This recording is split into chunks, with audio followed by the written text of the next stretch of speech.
Hello, how are you? We've been on the island of Naxos for the last 3 days and 3 nights. Now we're leaving to continue on to Athens. I can say that I fell in love with Naxos. Honestly, I usually like to see a new place each time I travel, but this time I fell so deeply in love that I want to stay here even longer and come back more often.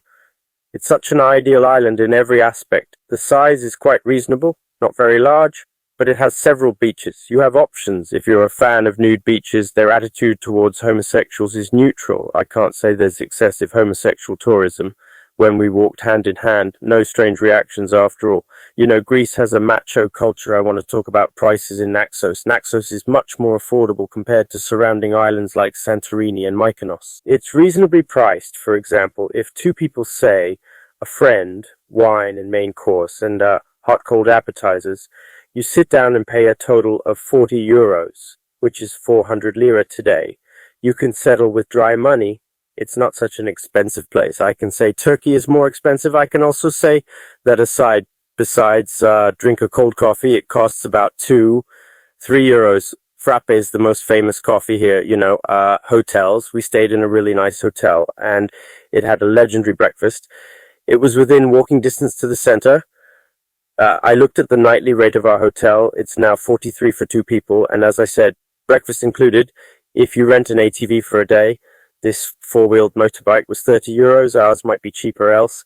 We didn't do much research. We went everywhere with it. We filled up the tank for 5 euros, guys. And we didn't even use 20% of the tank that was filled with 5 euros for 2 days. That means it's such a pleasant place that those who don't want to be ripped off in Turkey and do not have visa or such expenses, I recommend Naxos to everyone. You can get there from the Naxos mainland in the following ways. There are flights from Athens, and there's a very small airport, or there are ferries. The round-trip ferry costs 70, 80, 90 euros per person, depending on which ferry you take and how early you book it.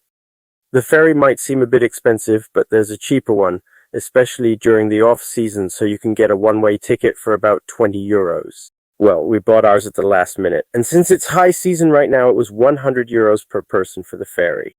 Well, the locals say it's very beautiful in September, and they told us to come in September.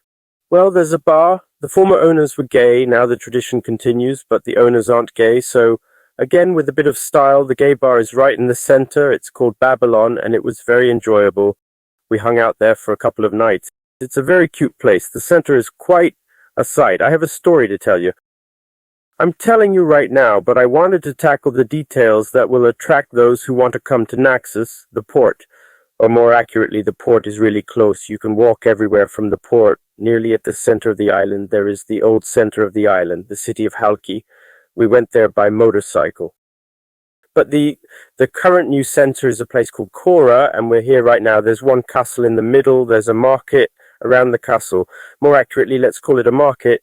Everywhere there are cafes, restaurants.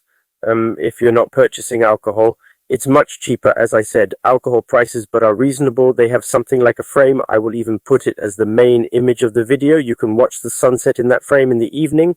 The activities are wonderful. That is limited, but still a lot going on, even though it is a small island.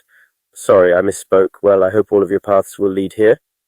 It's very peaceful, beautiful everywhere, well-maintained, whitewashed buildings adorned with flowers. There is not much slum-like or run-down places. Mentally, this place is one of us. Frankly, in the future, I'm sad to say that as more tourism and aesthetic feeling, because even in Turkey's most beautiful tourism centers, unfortunately, aesthetic concerns are nil. You see disgusting buildings, nasty, I don't know what. For example, the cheap freeloading operator got up and stuck an Al Qaeda umbrella there, so you spend a little 2 pennies, put a wooden chair instead of a plastic chair, put a nice umbrella instead of an Al Qaeda umbrella.